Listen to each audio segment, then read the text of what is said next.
வாழ்க வளமுடன். செலிபசி சொந்தங்களுக்கு, பிரம்மச்சரிய சொந்தங்களுக்கு, தமிழ் பேசும் நல்லுள்ளங்கள் அனைவருக்கும் பணிவான வணக்கம். அன்பான பிரம்மச்சரிய சகோதரர்களே, நிறைய கேள்விகள் சகோதரர்கள் கேட்டிருக்காங்க.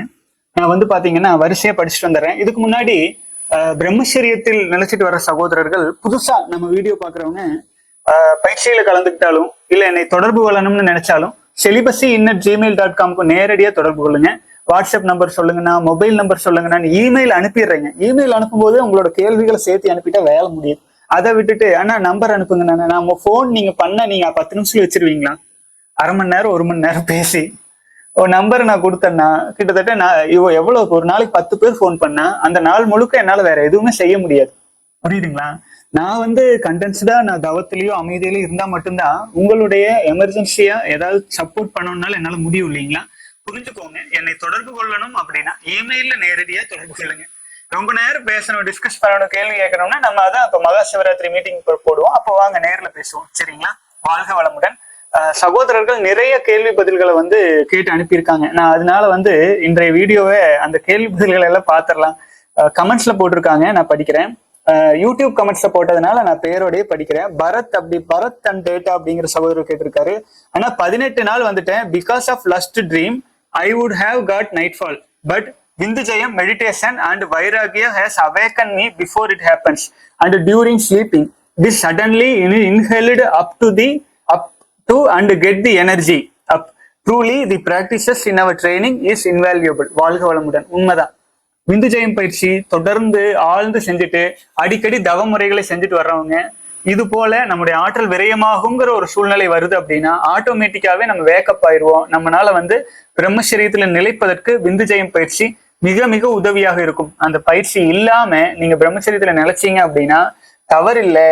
ஆனா ஆற்றலை உங்களுடைய வாழ்க்கையில பயன்படும் விதத்துல இப்ப நோஃபேப்ல இருக்காங்க, ஒரு தொழில் பண்றாங்க, பிசினஸ் பண்றாங்க, படிக்கிறாங்க, இல்ல ஒரு கோல்ஸ் ஒரு ஸ்போர்ட்ஸ் ஏதாவது இருக்காங்க, ஆற்றலை டிரான்ஸ்மியூட் பண்ணிடுறாங்க, அப்போ ஒன்றும் பிரச்சனை இல்லை. அதே நோஃபேப்ல இருக்கிற நான் பிரம்மச்சரியத்தில் மட்டும் இருக்கிறேன், ஆனா ஒரு சரியான வகையில ஆற்றல் டிரான்ஸ்மிட் பண்ற வேலையும் செய்யறதே கிடையாது. எப்பவும் போல இருக்கிறேன், ஆனா ஆற்றல் வரையை மட்டும் பண்ணாம இருக்கிறேன்னா அந்த ஆற்றல் எங்கதான் போகும்? அப்புறம் என்ன நைட் ஃபால் வரும், அப்புறம் என்ன இப்படியே போயிட்டே இருக்கும் லைஃப். ஆச்சுங்களா? ஒண்ணு தனக்குள்ள நினைக்கிறதுக்கு தனக்கு ஒரு கேடு இல்லை, அது தெரிஞ்சுக்கணும். தனக்குள்ள நினைக்கிறது எப்படி, அதுக்குதான் பயிற்சிகள் கொடுத்து தவங்கள் எல்லாம் கொடுத்து யோகங்கள்லாம் கொடுத்து விந்துஜயம் பயிற்சி கொடுத்து எல்லாமே நம்ம கொடுத்துருக்குறோம். அப்படின்னா அந்த பயிற்சிகளை செஞ்சுட்டு நீங்க பிரம்மச்சரியத்தை ஃபாலோ பண்ணிட்டு இருக்கும்போது மிக எளிமையா இருக்கும். அப்படி இல்லாம எங்கிட்ட சில சகோதரர்கள்லாம் 3 வருஷமா இமெயில் அனுப்புவாங்க, கேள்வி மட்டும்தான் கேட்டிருப்பாங்க, நம்ம அட்வைசஸ் மட்டும்தான் பண்ணிட்டு இருப்போம். கடைசியில் பார்த்தா அவங்க பயிற்சியில் கூட இல்லை. வெட்டியா பேசி என்ன ஆக போகுது சொல்லுங்க? உங்களுக்கு கால விரையும், எனக்கு ஆற்றல் விரையும். நம்ம ஒண்ணு சொல்றோம் அப்படின்னா இங்க ஒண்ணு போதனை மார்க்கம் எல்லாம் கிடையாது. இங்க நீங்க உங்களை மேம்படுத்திக்கிறதுக்காகத்தான் நம்ம எல்லாமே பண்ணிட்டு இருக்கோம். அப்படிங்கறதுனால நீங்க உங்களை மேம்படுத்திக்கிறதுக்கு நீங்க முதல்ல விரும்பணும். புரியுதுங்களா? பல சகோதரர்கள் இப்படிதான் பயிற்சிகள்லயே இல்லாம கேள்விகளை கேட்டு கேட்டு என்ன பயன் சொல்லுங்க? ஆகவே முதல்ல பயிற்சியில கலந்துக்கோங்க. இது பெரிய கட்டணமும் கிடையாது. ஒரே ஒரு தடவை 5 வருஷத்துக்கு முன்னாடி கலந்து கொண்ட சகோதரர்கள்லாம் இன்னைக்கு பயிற்சி எடுத்துட்டு தான் இருக்காங்க. ஒரே ஒரு முறை நீங்க கலந்துக்கிட்டீங்கன்னா லைஃப் டைம் அக்சஸ் ஹீலிங்ல இருந்து தவங்கள்ல இருந்து விந்துஜயம்ல இருந்து எல்லாமே வந்துருது. சோ பயன்படுத்திக்கோங்க. பயன்படுத்தாமல் நம்ம வெறும் கேள்விகளை கேட்டுட்டு கற்பனைகள் பண்ணி கொண்டு இந்த பயிற்சி அப்படி இப்படின்னு அப்படியெல்லாம் இல்லை. எல்லாமே ஸ்டேஜ் பை ஸ்டேஜ் எல்லாமே கற்றுக்கொண்டாதான் நீங்க முறையா உங்களுக்குள்ளாக நிலைக்கிறதுக்கு வலிமை கிடைக்கும். ஆச்சுங்களா? சகோதரர் விந்துஜயம் பயிற்சி செஞ்சுட்டு கடந்து வர்றதுனால ஈஸியா இருக்கு அப்படின்னு இருக்காரு. வாழ்க வளமுடன். அடுத்து ஹரிஹர பிரசாத் சகோதரர், விந்து சக்தியை காத்தால் மட்டும்தான் முக்தி மோட்சம் சாத்தியம். மரணமில்லா பெருவாழ்வு வாழலாம், சித்தர் ஆகலாம், சமாதி அடையலாம். எந்தவித யோகம் செய்தாலும் அதி ரகசியம் விந்துவை கட்டுவதுதான். விந்துவை கட்டினால் மட்டுமே முக்தி அடைய முடியும். ரொம்ப ரொம்ப பேசிக். இந்த அடிப்படை புரியாம நீங்க என்னதான் பண்ணாலும் ஒரு பயனுமே இல்லை. ஆச்சுங்களா? புரிஞ்சுக்கோங்க. சகோதரர் மிக தெளிவா கமெண்ட்ஸ்ல போட்டிருக்காரு. வாழ்க வளமுடன். அடுத்து 200வது நாள்ல இருக்கேன், ஆனா எனக்கு இன்னும் பெனிஃபிட்ஸ் வரல. ஆனா என்ன அண்ணா, எப்போ அந்த பெனிஃபிட்ஸ் எல்லாம் சொல்லுங்க. வாழ்க வளமுடன். அதாவதுங்க, நீங்க 200 நாள் பிரம்மச்சரியம் கடந்திருக்கீங்க. அப்போ உங்களுக்கு அந்த பெனிஃபிட்ஸ் என்ன அப்படின்னு உங்களுக்கு எப்ப கண்டுபிடிக்க முடியும் அப்படின்னு கேட்டீங்கன்னா, நீங்க ஆற்றல் விரயம் பண்ணிட்டீங்கன்னா அடுத்த நாளும் கண்டுபிடிச்சிடலாம். எவ்வளவு உயரத்துல இருந்தோ பொசுக்குன்னு கீழே விழுந்துட்டோம், இப்ப எவ்வளவு பலவீனம் ஆயிட்டோம் அப்படின்னு ஆற்றல் விரயம் பண்ணாதான் தெரியும். ஏன்னு கேட்டீங்கன்னா, தண்ணி குளுக்கிற தவளைக்கு அடுப்பு சூடாயிட்டு இருந்தா சூடே தெரியாது அப்படின்னு சொல்லுவாங்க. தண்ணிக்குள்ளேயே இருக்கும், தண்ணி சூடாயிட்டே இருக்கு, ஆனா அந்த சூடாகிறது அந்த தவளைக்கு தெரியாது. எப்ப அதுக்கு தெரியும் அப்படின்னா, தண்ணி சூடு அதே அளவு சூடா இருக்கிற தண்ணிக்குள்ள ஒரு புது தவளை தூக்கி உள்ள போட்டு என்ன ஆகும், டக்குன்னு கூட வெளியில போயிடும். ஆனா அதுலயே இருக்கிற தவளைக்கு அதனுடைய ஹீட் ஆகுறது தெரியறது இல்லை. அது மாதிரிதான் நீங்க பிரம்மச்சரிய நாட்கள் இன்க்ரீஸ் ஆகிட்டே இருக்க உங்களை சுற்றி மாற்றங்கள் நடந்துட்டு இருக்கும், உங்களுக்கு உள்ள மாற்றங்கள் நடந்துட்டு இருக்கும், நீ தீராத வியாதிகள் நமக்குள்ள இருக்கும், அதெல்லாம் கொஞ்சம் கொஞ்சமா சரியாயிட்டே வந்துட்டு இருக்கும், ரிகவர் ஆயிட்டே இருக்கும். நீங்க 10 வருஷமா உங்களுக்கு ஒரு குறிப்பிட்ட பிரச்சனை உடல் இருக்கும், அந்த உடல் பிரச்சனை சரியாயிட்டு வந்துட்டு இருக்கும். இதெல்லாம் உங்களுக்கு தெரியாது, ஆனா அது நடந்து கொண்டே இருக்கும். ஆச்சுங்களா? இதுதான் சுவர். பிரம்மச்சரியம்ங்கிறது சுவர். சுவர் இல்லாம சித்திரம் வரைய முடியாது. நீங்க 200 நாள் பிரம்மச்சரியம் கடந்துட்டு இருக்கீங்க, உண்மையிலேயே உங்களுக்கு அதனுடைய மாற்றம் இம்மிடியேட்டா தெரியணும்னு நினைச்சீங்கன்னா ஒரு யோகா பண்ணுங்க, ஒரு அரை மணி நேரம் பண்ணிட்டு, ஆனா உங்களுடைய ஆற்றலை உங்களுடைய உடல் அசைவுகளுக்கும் உங்கள் யோக பயிற்சிகளுக்கும் நீங்க கொடுங்க. அப்போ உங்களுக்கு தெரியும், அப்பவே உங்களுக்கு தெரியும் அந்த 200 நாள் பிரம்மச்சரிய ஆற்றலும் உங்கள் உடலை மேம்படுத்துவதற்கு அப்படியே டிரான்ஸ்ஃபார்ம் ஆகும். ஏன்னா இதுக்கு வேற விதத்துல டிரான்ஸ்பர் ஆயிட்டு இருக்கு. ஆனாலுமே உங்களுக்கு தெரியணுங்கிறதுனால நீங்க ஒரு யோகா பண்ணி பாருங்க. ஆச்சுங்களா? ஒரு ஒரு நல்ல மெடிடேஷன் பண்ணி பாருங்க. அப்பதான் உங்களுக்கு சேஞ்சஸ் தெரியும். நீங்க பயன்படுத்தணும் ஆற்றலை. ஆனா ஆத்துல 6 மாசம் தண்ணி போகுது, உனக்கு என்ன பிரயோஜனம்? நீங்க உங்க வயலுக்குள்ள வச்சு நீங்க அது எதுக்கு எந்த மரத்துக்கு தண்ணி விடுறீங்களோ அந்த மரம் வளரும். நீங்க 200 நாள் பிரம்மச்சரியத்துல மட்டும் இருக்க நோ ஃபேப் மட்டும் ஃபாலோ பண்றதுனால பயன் இல்லை. நீங்க ஒண்ணு தவம் பண்ணிட்டு இருக்கீங்களா, விந்துஜயம் பண்ணிட்டு இருக்கீங்களா, வாழ்க்கையில என்னதான் பண்ணிட்டு இருக்கீங்க? ஏதாவது பண்ணணும்ல. தண்ணி மட்டும் இருந்தா போதுமா? கிணத்துல தண்ணி இருந்தா போதுமா? நீங்க காப்பாத்துறீங்க, அதை ஏதாவது பயன்படுத்துறீங்களா? பயன்படுத்திட்டே இருங்க. ஏதாச்சும் ஒண்ணுக்கு பயன்படுத்துங்க, தவம் பண்ணுங்க. அதுக்குதான் நம்ம முன்னோர்கள் தவம்ங்கிற விஷயத்த வச்சாங்க. தவமும் மரமும் தான் துணை. ஆச்சுங்களா? கொண்ட விரதம் குறையாமற்றால் தண்டுடன் ஏறி தலை பெய்த யோகிக்கு மண்டலம் 3 மகிழ்ந்துடல் ஒத்திடும். ஆச்சுங்களா? பிண்டமும் மூலி பிரியாது இருக்குமே சொல்லுவாங்க. அப்ப பிரம்மச்சரியம் கடைபிடிக்கிறதோடு விந்துஜயம் பயிற்சி எல்லாம் செஞ்சு நீங்க 200 நாள் கடந்திருந்தீங்கன்னா உங்களுக்கு இந்த உடல் வலிமை அடைகிறது தெளிவா தெரியும். நோய் சளி காய்ச்சல்லாம் உங்களுக்கு அவ்வளவு சீக்கிரம் வராது. நோய் நொடி எவ்வளவு பெரிய விஷயம், சாதாரண விஷயங்களா? அடிக்குழுந்தா ஆஸ்பத்திரிக்கு போயிட்டு இருக்காங்க. ஆனா பிரம்மச்சரியத்தில் இருக்கிற சகோதரர்கள் பெரும்பாலும் மருத்துவமனைகளை நினைக்கிறது இல்லை. யோகிகள் காட்டுக்குள்ள சுத்திட்டு இருக்கிறவங்க யாராச்சும் மருத்துவருக்கு போய் பார்த்துருக்கீங்களா? பிரம்மச்சரியத்தில் நினைச்சிட்டு இருக்கும்போது அதற்கான பெனிஃபிட் தான் இருக்கும். ஆனா நீங்க அதை என்ன பெனிஃபிட் எதிர்பார்க்கறீங்களோ அதுக்கு நீங்க செலுத்திட்டு அப்புறம் அதுக்கு பெனிஃபிட் வரலன்னு சொன்னா அதுல ஒரு அர்த்தம் இருக்கு. நீங்க எதுல செலுத்துறீங்க அப்படிங்கிறது இருக்கு. உங்களுக்கு என்ன வேணுமோ நீங்க அதுல உங்க ஆற்றல் டிரான்ஸ்ஃபார்ம் பண்ணுங்க. புரிஞ்சுதா? அதுக்கு பண்ணிட்டு அப்புறம் எனக்கு ஒண்ணு தெரியலன்னு சொன்னா கொஞ்சமா சேர்த்துக்கலாம். நீங்க என்ன பண்றீங்கன்னு உங்களுக்கே தெரியாம பண்ணிட்டு இருந்தீங்கன்னா வாழ்க வளமுடன். அடுத்தது சகோதரர் சந்திரசேகர் அப்படிங்கிறவர் கமெண்ட்ஸ்ல போட்டிருக்காரு, நோஃபேப் ஃபாலோ பண்றது லைஃப்ல சக்சஸ்ஃபுல் பர்சன் ஆகிறதுக்கு, முனிவர் ஆகிறதுக்கு இல்ல. ஆன்மீக திங்கிங் அண்ட் பிராக்டிஸ் எல்லாம் லைஃப்ல எல்லா ரெஸ்பான்சிபிலிட்டிஸும் முடிச்சுட்டு அப்புறம் ஆன்மீகம் பிராக்டிஸ் பண்ணணும். இது ஒவ்வொருத்தருக்கும் ஒவ்வொரு தேவை. புரிஞ்சுதுங்களா? ஒரு சிலருக்கு 18 வயசுலயே அறிவு வந்துடும், தெளிவு வந்துடும், எல்லாம் போலி மாயைன்னு தெரிஞ்சிடும். அப்போ பிரம்மச்சரியம் ஃபாலோ பண்றது, நோஃபேப் ஃபாலோ பண்றது தன்னை மேம்படுத்தி கொண்டு இறைவனோடு ஐக்கியப்படுத்துறது அப்படிங்கிற தெளிவு வந்துடும். புரிஞ்சுதுங்களா? அப்போ அது ஆன்மீகத்துக்கு அவங்க பயன்படுத்திக்கலாம். சில முட்டாள்களுக்கு 50 வயசு ஆனாலும் தெளிவு வராது. மறுக்கா கல்யாணம், மறுக்கா குடும்ப வாழ்க்கை, மறுக்கா தொழில், வெளி உலகத்துல ஆற்றல் விரயம் பண்ணி போயிட்டே இருப்பாங்க. எப்படி ரஜினிகாந்த் ஆன்மீகம் பேசிட்டு இருந்தாலும் இன்னைக்கும் எட்டப்ப கிட்டப்பன்னு படம் எடுத்துட்டு திரியறாரு பாருங்க, வெளி உலகத்திலேயே ஆற்றல் விரயம் பண்ணிட்டு. அந்த மாதிரி பேசுக. ஆன்மீகம் தெரியும், ஆனாலும் பரவாயில்ல, அதெல்லாம் பெரிய விஷயம் இல்லை. நமக்கு இந்த உலக வாழ்க்கைக்குள்ள இன்னும் சம்பாதிக்கிறதுக்கு பணத்தை பின்னாடி ஓடிட்டு இருக்காங்க. அந்த மாதிரி ஆயிடும் வாழ்க்கை. உங்களுக்குள்ள நீங்க முடிவு பண்றதுதான் உங்களுடைய வாழ்க்கைய என்னவா மாறணும் அப்படிங்கிறது நீங்க முடிவு பண்ணி நீங்க பிரம்மச்சரியத்தில் உறுதியா இருக்கும்போது அந்த உங்கள் முடிவுக்கு தகுந்தாற் போல பலன்கள் மாறுபடும். நீங்க பிரம்மச்சரியம் அப்படிங்கிறது ஈசனை உங்களுக்குள்ளாக காத்து கொண்டிருப்பது, தவம் செய்வது, தவம் செஞ்சா வரம் கிடைக்கும், பிரம்மச்சரியத்துல நிலைக்க வரம் கிடைக்கும். அது என்ன மாதிரி வரம்? புற உலக வாழ்க்கை வரமா, அக உலக வாழ்க்கை வரமா, எது வேணும்னு நீங்க டிசைட் பண்ணிக்கலாம். இன்னும் பசு பாசம் வச்சோம்னா வெளி உலகத்துல பிறவி ஒண்ணு இருக்கு, மறுபடி பிறவிங்கிறது இருக்கு. புரிஞ்சுதுங்களா? இல்ல உங்களுக்கு அதெல்லாம் போலிகள் அப்படின்னு தெரிஞ்சு உங்களுக்குள்ள நிலைச்சிட்டு பிரம்மச்சரியத்தில் நிலைக்கும் போது இது ஆன்மீக பாதைக்குள்ள வர்றது. வயதெல்லாம் ஒரு வகை விஷயம் இல்லை. உடம்பு உளுத்து போய் உழுகிற காலத்துல நீங்க ஆன்மீகம் பண்ணாட்டி என்ன பிரயோஜனம் சொல்லுங்க? உடம்பு கெட்டதுக்கு அப்புறம் நீங்க உட்காந்து கண்ணு கெட்டதுக்கு அப்புறம் சூரிய நமஸ்காரம் பண்றது எதுக்கு? இதுக்கு தான் சொன்னது. கண்ணு கெட்டு போச்சு, குருடாயாச்சு, அப்புறம் போய் சூரிய நமஸ்காரம் பண்ணணும்னு ஆன்மீகத்துல பழகணும்னா கண்ணு இருந்து பண்ணாதானே அர்த்தம். அப்போ உடம்பு நல்லா இருந்து நீங்க பிரம்மச்சரியத்தில் நினைச்சு அதுல இருந்து நீங்க உங்கள் வாழ்க்கையை மேம்படுத்திட்டு இந்த பிறவி பயனளிக்கும். இல்லைன்னா ஒன்னும் நட்டம் இல்லை. புரிஞ்சுதுங்களா? தென்னை மரத்துல ஆயிரக்கணக்கான தேங்காய் விழுந்தா எல்லா தேங்காயும் மரமா முளைக்கணும்னு தென்னை மரமே ஆசைப்படுறது இல்லை. நீங்க ஆன்மீகத்துல முன்னேறணும்னு நானும் ஆசைப்படல, இறைவனும் ஆசைப்படல. ஆக்சுவலா எல்லா விதைகளும் முளைச்சு வரணுங்கிறதுல தேவையில்லை. உனக்கு அதுதான் வாழ்க்கைன்னா ஓடிறது இல்லையா, உன்னை யாரும் கட்டாயப்படுத்தல. ஆனா பிரம்மச்சரியத்துல நிலைக்கிறது அப்படிங்கிறதுக்கான ஹையஸ்ட் பர்பஸ் அப்படிங்கிறது ஆன்மீகத்துல நிலைச்சு நம்ம மேம்படுத்திக்கிறோம். புரிஞ்சுதுங்களா? வாழ்க வளமுடன். அடுத்தது சகோதரர் கேட்டிருக்காரு, ஆனா விந்து ஜெயம் செய்து இரவில் மாதம் பல முறை விந்து வெளியேற்றம் உள்ளது, ஆனால் உடல் தளர்வு இல்லை, இருந்தாலும் சந்தேகம், இதனை கண்டுகொள்ளாமல் செல்லலாமா?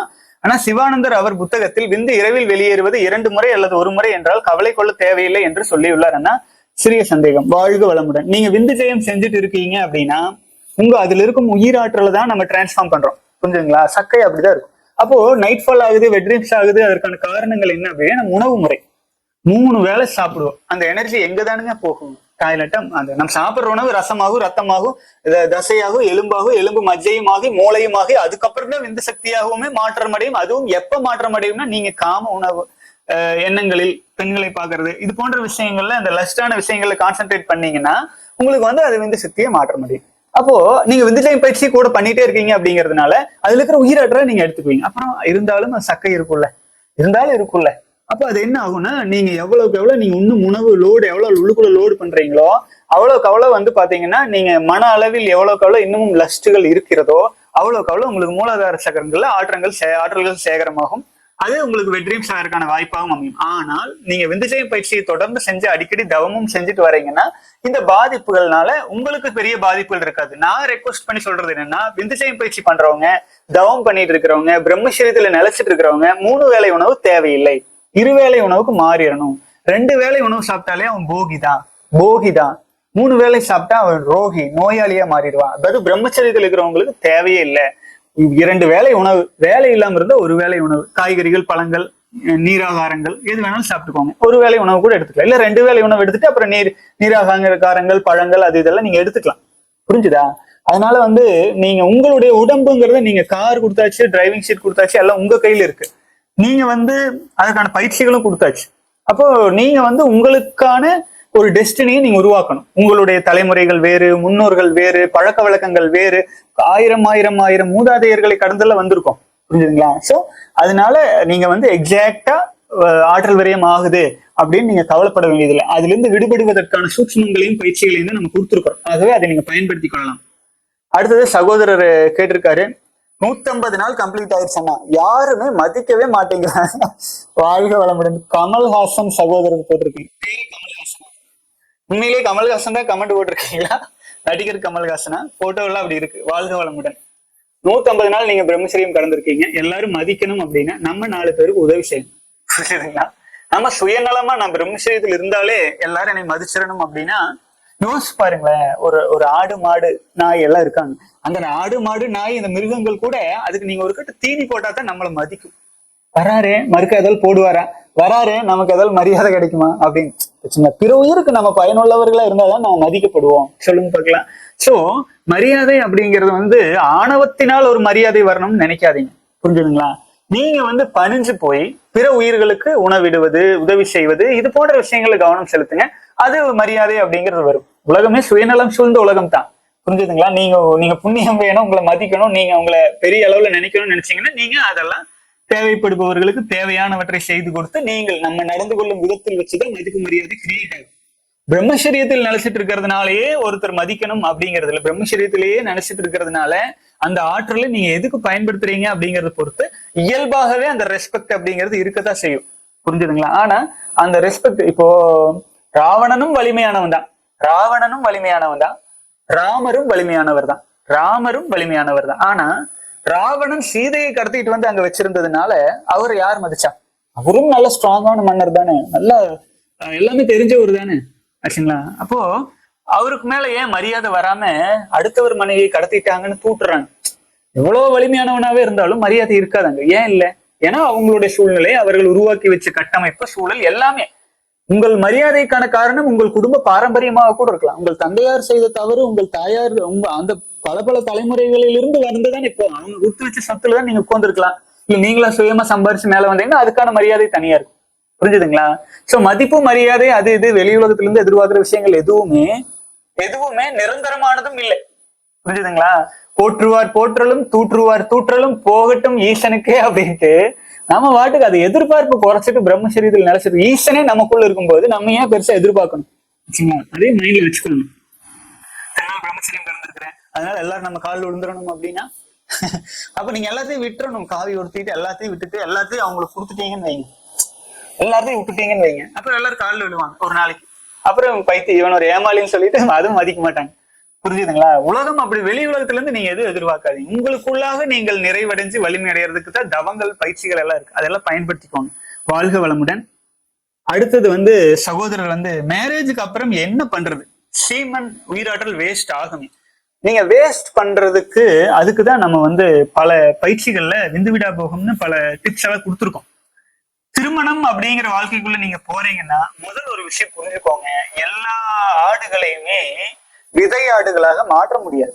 புரியுதுங்களா? எல்லா மரத்துல இருந்து வர்ற விதைகளையுமே தென்னை மரங்களா மாற்ற முடியாது, பூமி தாங்காது.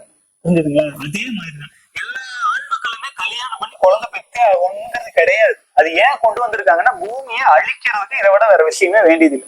உண்மையான நோக்கம் உங்களுக்கு என்ன? இப்ப நிறைய சொத்து வச்சிருக்கீங்களா? திருமணம் பண்ணிக்கோங்க, மேனேஜ் பண்ணுங்க. அப்போதும் குழந்தைக்காக ஆற்றல் விரயம் கொடுங்க. அதுக்கப்புறமேலு அவர்களுக்கு இன்பம் தேவைப்படுது அப்படின்னா அந்த இன்பத்தை எப்படி கொடுக்கறதுங்கிறதுக்கான நம்ம சித்தர் வழிமுறைகள்ல பயிற்சிகள்ல இருக்கு. சோ அதெல்லாம் மாதரிடத்தே செலுத்தினும் அவ்விந்து காதலினால் விடார் யோகம் கலந்தவர் மாதர் உயிராசை கொண்டே வாடுவர் காதல போன்றங்கன் காதலாம் சாற்றிலே. இப்போ இது போல முன்னோர்கள் சித்தர்கள் சொல்லி வச்சிருக்கிறதெல்லாம் ஆற்றல் விரயத்தெல்லாம் ஊக்கப்படுத்தல. சில முட்டாள்கள் தான் அவங்க என்னென்னவோ சொல்லிட்டு இருக்காங்க. புரிஞ்சுதுங்களா? சித்தர் பயிற்சிகள்ல நீங்க குழந்தை வேணும் அப்படின்னா நீங்க குழந்தைக்கான சப்போர்ட் பண்ணலாம். அடுத்தது அவங்களுக்கு இன்பம் வேணும்னா அந்த இன்பத்துக்கு என்ன சப்போர்ட் பண்ண முடியும்னா அது சில ட்ரிக்ஸ் எல்லாம் இருக்கு. அதெல்லாம் நம்ம பயன்படுத்தி பண்ணலாமே ஒழிய உங்கள் உயிராற்றலை நீங்கள் விரயம் பண்ணிட்டு இருந்தா நம்ம விரைவில் கொண்ட விரதமும் ஞானமும் மட்டுமே நம்ம கூட வரும். மற்ற எல்லாமே மண்டி அவருடன் எதுவுமே துணை வராது. கொண்ட விரதமும் ஞானம் மட்டுமே மண்டி அவருடன் துணை வரும். மீது நீங்க சேர்த்து வச்சுக்கிற சொத்து சொந்தோ பந்தோ அது இது எதுவுமே நம்ம கூட வராது. விண்ணினை சென்று அணுகா வியன் மேகங்கள் ஆச்சுங்களா, அண்ணலை சென்று அணுகா பசு பாசனை ஆச்சுங்களா. எப்படி விண்வெளிகள்லாம் அந்த மேகங்கள்ல போகாது, சும்மா பூமியிலே சுத்திட்டு இருக்கும். அது மாதிரி இறைவன் கிட்ட எல்லாம் நம்ம இந்த பாச பந்தங்கள்லாம் போய் சேராது. இதையெல்லாம் விடணும். இதெல்லாம் போலின்னு தெரியும், போலிதான். அப்போ அதுக்குள்ள நீங்க ரொம்ப மயங்கி சுத்திட்டு இருந்தீங்கன்னா ஒண்ணும் பண்ண முடியாது. ஒரு 20 வருஷம் லாஸ் ஆகும், ஒரு 40 வருஷம் கமிட்மெண்ட் வரும் குழந்தைகளுக்கானது. அப்ப இதெல்லாம் நீங்க பண்ணிட்டு உங்க வாழ்க்கையை ஓட்டிட்டே இருப்பீங்க, இறைவனை நீங்க நெருங்கவே முடியாது. புரிஞ்சுதுங்களா? ஆனா பிரம்மச்சரியத்தில் நிலைச்சிட்டு இருக்கீங்கன்னா நீங்க தவம் பண்ணுங்க, எல்லாமே பண்ணிட்டு இருங்க. அது எதிர் சூழ்நிலைகள் உங்களுக்கு எப்படி ஒத்து வருது அதற்கு தகுந்தாற் போல உங்கள் வாழ்க்கையை நீங்கள் எடுத்து வரலாம். புரிஞ்சுதுங்களா?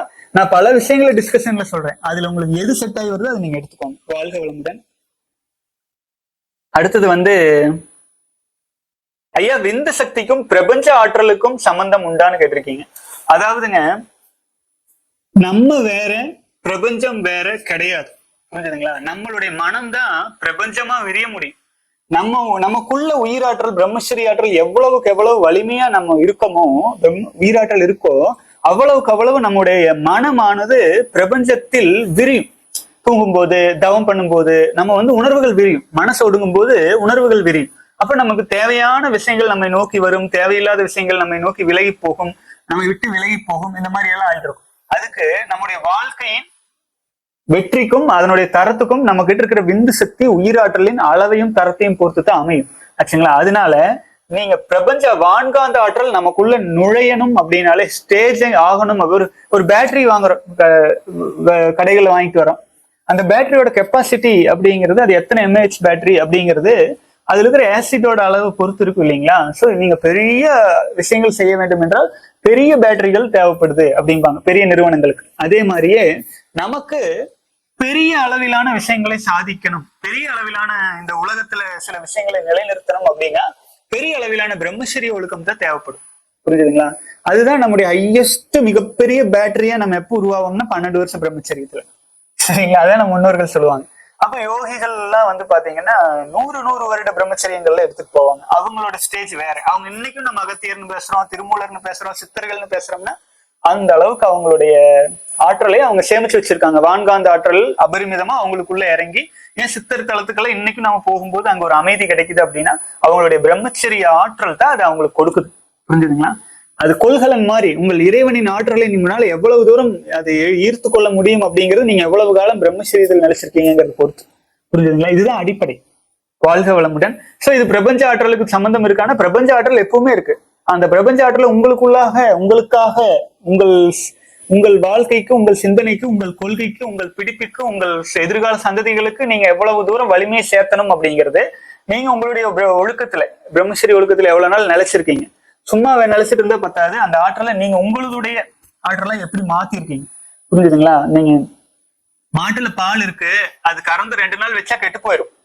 அதை நீங்க பாலை தயிராக்கி, தயிரை வெண்ணெயாக்கி, வெண்ணெய நெய்யாக்கி, அந்த நெய்யா மாத்தி நீங்க வச்சீங்கன்னா அது எவ்வளவு நாள் கெடாது.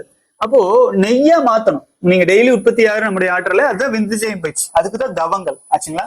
அப்போ ஜஸ்ட் விந்து சக்தியை மட்டும் வச்சுட்டு இருந்தா அது 2-3 நாள் அது டிஸ்போஸ் ஆகிட்டு இருக்கு. கண்கள் வழியில, ஐம்புலன்கள் வழியில் போயிட்டே இருக்கும். அது நீங்க உங்களுக்குள்ளாக நீங்க நிலைநிறுத்தணும்னா அங்கதான் பயிற்சிகள்லாம் வருது, அங்கதான் சீக்ரெட்ஸ் எல்லாம் வருது. ஓப்பனிங் ஆகுது. புரியுதுங்களா? வாழ்க வளமுடன். அடுத்து சகோதரர் கிருபா அப்படின்ட்டு கீழே கமெண்ட்ஸ்ல போட்டிருந்தாரு. ஆனா நான் 88 நாள் பிரம்மச்சரியம் கடைபிடித்தேன். என் உடல் மிகவும் வலிமையாக இருந்தது. நான் அந்த ஆற்றலை இழந்து விட்டேன். எனக்கு மிகவும் அந்த வலிமை கிடைக்க எவ்வளவு நாள் பிரம்மச்சரியம் கடைபிடிக்க வேண்டும் ப்ளீஸ் சொல்லுங்க. வாழ்க வளமுடன். அதான் நம்ம சகோதரர் சொல்லியிருக்காரு. 200 நாள் கேள்வி, முதல் கேள்வியில 200 நாள் நான் கடந்துட்டு இருக்கேன், என்னோட பெனிஃபிட் என்னன்னு தெரியல அப்படின்னா அது இழந்து பார்க்கும்போது அதனுடைய பெனிஃபிட் என்னன்னு நல்லாவே தெரியும் ஆச்சுங்களா. சோ அந்த மாதிரிதான் இப்ப நீங்க என்ன ஸ்டேஜ்ல இருக்கீங்க அப்படிங்கிறது. 88 நாள் பிரம்மச்சரியம் கடந்து அது ஆற்றல் விரயமான வீக் ஆயிட்டேன்னு சகோதரர் சகோதரர் போட்டிருக்காரு. அப்போ அங்க 88 நாள் எல்லாம் கடந்து மறுபடியும் வரும்போதுதான் உங்களுக்கு அந்த ஆற்றல் கிடைக்கும். ஆனா 88 நாள் இல்லை, இன்னும் ஒரு சில நாள் சேர்ந்து கிடக்கும் போது கிடைக்கும். நீங்க ஆற்றல் விரயம் 88 நாள் கடக்கும் வழியில் விந்துஜய பயிற்சிகள்லாம் செஞ்சு தவம் செஞ்சு உங்கள் ஆற்றலை உங்களுக்குள்ளாக நிலைநிறுத்திய ஆற்றலாக இருக்குமானா இன்னொரு 10-15 நாள் நீங்க பிரம்மச்சரியம் கடந்தீங்கன்னாலே அது பேட்சப் ஆகி திரும்பவும் உங்களுக்கு அதே வலிமை கிடைச்சிடும். புரிஞ்சுதுங்களா? அது நீங்க வயசு எவ்வளவு நாள் பிரம்மச்சரியம் கடந்திருக்கீங்க, அந்த பிரம்மச்சரியம் நீங்கள் கடக்கும் போது உங்கள் ஆற்றலை எவ்வளவு தூரம் நீங்கள் நேயத்தை நிலைக்க வச்சிருக்கீங்க, எவ்வளவு தூரம் நீங்கள் ஆகனை துரிய மனோன்மணிய சக்கரங்களில் நிலைநிறுத்தி இறைவனிடம் உங்கள் உயிராற்றலை சமர்ப்பணம் செஞ்சிருக்கீங்க, அதெல்லாம் பொறுத்து நீங்க ஒரு 88 நாள் கடந்திருக்கீங்க. ஒரு முறை ஆற்றல் விரயம் பண்ணிட்டீங்க, அப்போ வீக் ஆயிட்டீங்க. மறுபடியும் நீங்க ஒரு 10 நாளோ 5 நாளோ நீங்க பிரம்மச்சரியம் கடந்தாலே இழந்த ஆற்றலை மீட்டுக் கொள்ள முடியும். எப்போனா நீங்க முறையா பயிற்சிகள் செஞ்சுட்டு எல்லாமே வந்துட்டு இருக்கீங்க. நீங்க பயிற்சிகள்லாம் செய்யாம நீங்க பாக்கல ஆற்றல் விரயம் பண்ணிட்டீங்கன்னா அது இழந்ததுதான். சரிங்களா? வாழ்க வளமுடன். மறுபடியும் 88 நாள் 100 நாள்ல கடக்கணும். வாழ்க வளமுடன். அடுத்த சகோதரர் கேட்டிருக்காரு, இமெயில்ல கேட்டிருக்காரு, அண்ணா எனக்கு கரு சாப்பாடு சாப்பிட்டால் அபரிமிதமாக விந்து சக்தி வெளியேற்றி விடுகிறேன். இதை நான் நிறுத்த நான் என்ன செய்ய வேண்டும்? தெளிவாக இதை விவரிக்க வேண்டும். வாழ்க வளமுடன். நான் அதை சொல்றேன் பாருங்க, நீங்களே பதில் சொல்லிட்டீங்களே. இப்ப நான்வெஜ் சாப்பிட்டா ஆற்றல் விரயம் பண்ணிடுறேன் அப்படின்னா அப்ப நான்வெஜ் சாப்பிடாதீங்க. இது தெளிவா விளக்குற அளவுக்கு ஒண்ணுமே இல்லை. உங்கள் உடல் அசைவ உணவை ஏற்றுக்கொள்ளவில்லை. புரிஞ்சுதுங்களா? அதனால அசைவ உணவால் உற்பத்தியான அந்த உயிராற்றலை வெளியில தள்ளிடுது. புரியுதுங்களா? அசைவ உணவை ஏத்துக்குது, செரிமானம் பண்ணிடுது, எனர்ஜியை கன்வெர்ட் பண்ணிடுது, உயிராற்றல் விந்து சக்தியா மாத்திடுது. ஆனா அப்படி மாத்தின ஆற்றல வெளியில தள்ளிடுது. சீக்கிரம் வெளியில தங்க மாட்டேங்குது. அப்ப புரிஞ்சுக்கோங்க, நான்வெஜ் சாப்பிட்றத தவிர்த்துக்கோங்க. சைவ உணவுக்கு மாறுங்க. குறைஞ்சபட்சம் ஒரு 48 நாள் கடக்கிற வரைக்கும், உடம்பு ஒரு இம்யூனிட்டி அடையிற வரைக்கும், பிரம்மச்சரியத்துல நிலைக்கிற வரைக்கும் நீங்க அசைவ உணவை தவிர்த்து வாழ்றதுக்கு பழகுங்கள். வாழ்க வளமுடன். அடுத்தது சகோதரர் கேட்டிருக்காரு, பிரதர் விந்துஜயம் பிராக்டிஸ் எப்போது தொடங்க வேண்டும்? 0 ஸ்டேஜுக்கு வந்து விட்டேன், கண்டினியூ பண்ண போறேன். விந்துஜயம் பிராக்டிஸ் ஹவு மெனி, எவ்வளவு அமௌண்ட் கட்டணும், எவ்வளவு நாள் பிராக்டிஸ் சேர்த்து, எல்லா பிராக்டிஸும் சேர்த்து வர்ற மாதிரி சொல்லுங்க. நான் வாழ வழி கிடைக்கவில்லை, முயற்சி செய்து கொண்டு இருக்கிறேன். தாங்கள் டிஸ்கவுண்ட் பண்ணி சொல்லுங்கள், உடனே சேர்ந்து கொள்கிறேன், உங்களுக்கு புண்ணியமா போகும். வாழ்க வளமுடன். நம் சகோதரர் தான். இவரோட மெயில் பார்த்துட்டு தான் நான் முதல்ல சொன்னேன், சகோதரர்கள் பல வருடங்களா கேள்விகளை கேட்கறீங்க, நானும் விளக்கங்கள் கொடுத்துட்டே இருக்கிறேன். இமெயிலேயே நம்ம சகோதரர்கள் நிறைய தடவை கேள்வி கேட்டுருக்காரு. நான் பதில் சொல்லி நான் என்ன நினைச்சிட்டேன், நம்ம பயிற்சிகள்ல இவ்வளவு தூரம் கொடுத்து, இவ்வளவு விஷயங்கள் நீங்க கத்துக்கோங்கன்னு கொடுத்து, முதல்ல கட்டணம் நிறைய வச்சிருந்தோம். இந்த கிளாசிக் மோடுக்கு 1000 ரூபாய், 500 ரூபாய், மாடர்ன் மோடுக்கு 1000 ரூபாய், அடுத்து ஹீலர்ஸ் மோடுக்கு 5000 வரை கட்டணம் வச்சிருந்தது. இப்ப எல்லாம் இவ்வளவு தூரம் வச்சு அப்படியெல்லாம் ஆரம்ப கட்டத்தில் நம்ம சர்வர் மெயின்டைன் பண்றதுக்காக நம்ம வச்சிருந்தோம். இப்ப என்ன பண்ணிருக்கோம், எல்லா பயிற்சிகளையுமே சேர்த்து ஒரு 2500 ரூபாயில எல்லாமே கிட்டத்தட்ட 30-35 ஸ்டேஜஸ் ஆங்கில பயிற்சிகளையும் சேர்த்து மொத்தமா கொடுத்தாச்சு. பாதி கிலோ குறைச்சு கொடுத்தாச்சு கட்டணங்கள் நமக்கு பெரிய விஷயம் இல்லை. ஆனா பல வருடங்களுக்கு மெயின்டைன் பண்ணணும், ஒரு சர்வரை மெயின்டைன் பண்ணணும், உங்களுக்கு பயிற்சிகள் கொடுக்கணுங்கிறதுக்காக அந்த துவக்க கட்டம் உள்ளுக்குள்ள மெம்பரா வர்றதுக்கான கட்டணம் மட்டும்தான் வச்சிருக்கு. யார் வேண்டுமானாலும் எப்போது வேண்டுமானாலும் கலந்து கொள்ளலாம். அப்புறம் என்னை தொடர்பு கொள்ளணும்னு நினைக்கிறவங்க இமெயில்ல எப்பவும் போல தொடர்பு கொள்ளுங்க. ஒரு சேட்டிங் மாதிரி தான் அது. ஒரு ஜிமெயில் மட்டும் உங்க மொபைல் இன்ஸ்டால் பண்ணிட்டு கேள்விகள் என்கிட்ட நேரா நீங்க கேட்கலாம். ஆனா அதுல என்ன பெனிஃபிட்னா, எனக்கு நேரம் கிடைக்கும் போது நான் பார்த்து உங்களுக்கு பதில் சொல்ல முடியும், உங்களுக்கு நேரம் கிடைக்கும் போது நீங்க பார்த்து கேள்விகள் கேட்க முடியும். அதை விட்டுட்டு லைவ் டு லைவ் கால்ல பேசணும், லைவ் டு லைவ் வாட்ஸ்அப்ல சேட் பண்ணணும் அப்படின்னா அதுக்கு நான் ஆள் இல்லை, அதுக்கு நேரமும் இல்லை. நான் பாருங்க, பாதி நேரம் ஆடு மாடுகளை பார்க்கணும், பாதி நேரம் கோயில்ல வேலை செஞ்சுட்டு இருப்போம், நிறைய பணிகள் இருக்கு. இன்னும் வெளி உலகத்துல சில விஷயங்கள் இறைவன் என்னை பணிச்சு வச்சிருக்கிறாரு ஆச்சுங்களா. அது அந்த கர்ம வினைகளை எனக்கு இன்னும் கழிய வேண்டியது இருக்கு. அதனால இமெயில தொடர்பு கொள்ளுங்க. நான் முடிஞ்ச அளவுக்கு நிறைய பேருக்கு பயன்படும் கேள்வியா இருந்துச்சுன்னா நான் இந்த மாதிரி பெயர் படிக்காம, இமெயில் அனுப்பின சகோதரர்களுக்கு பெயர் படிக்காம நான் முடிஞ்ச அளவுக்கு ஆன்சர் பண்ணிடுறேன். அதே மாதிரியே யூடியூப் கமெண்ட்ஸ்ல போட்டா மட்டும்தான் நான் உங்களுக்கு கேள்வி பதில்கள் பெயரோட நான் படிக்கிறேன். உங்கள் கேள்விகள் சந்தேகம் இருந்தா கீழே யூடியூப் கமெண்ட்ஸ்ல கூட போடுங்க, இமெயில் அனுப்பி வைங்க. பயிற்சிகள்ல கலந்து கொள்ளாமல் இருந்தா நீங்க தயவு செஞ்சு கலந்து கொள்ளுங்க, பயன்படுத்திக்கோங்க. எதுக்கோ தேவையில்லாம செலவு பண்றீங்க, என்னவோ பண்றீங்க, ஒரு நம்முடைய கம்யூனிட்டிக்கு ஒரு சப்போர்ட் பண்ற மாதிரி நீங்க பயிற்சிகள்ல கலந்து கொள்ளுங்க. அது உங்களுக்கு ஒரு பல லட்சம் ரூபாய் கொடுத்தாலும் ஆகாத அளவுல இது ஒரு சில ஆயிரங்கள் நம்ம பயிற்சிகளை கொடுத்துருக்குறோம். நீங்க இருக்கிற இடத்துல இருக்கிற நேரத்துல 24 மணி நேரத்துல எப்ப வேணாலும் நீங்க பயிற்சிகள் எடுத்துக்கலாம் ஆச்சுங்களா. வாய்ப்பை பயன்படுத்திக்கோங்க ஆச்சா. வாழ்க வளமுடன் அன்பான சகோதரர்களே. மீண்டும் நம்ம எனக்கு கேள்விகள் நிறைய சேரும்போது நான் உங்களுக்காக நான் வீடியோ போடுறேன், தொடர்ந்து பயணிக்கலாம். மகா சிவராத்திரிக்கு நம்முடைய கூடிய விரைவில் பிப்ரவரி மாதம் 25, 26ஆம் தேதி நினைக்கிறேங்க. அதுக்கான தேதியோடு சேர்த்து ஃபார்மும் நான் விரைவில் அடுத்தடுத்த வீடியோக்கள்ல போடுறேன். நீங்க விருப்பம் இருக்கிறவங்க ஃபில் பண்ணி ஜாயின் பண்ணிக்கலாம். வாழ்க வளமுடன் சகோதரர்களை, தொடர்ந்து பயணிக்கலாம்.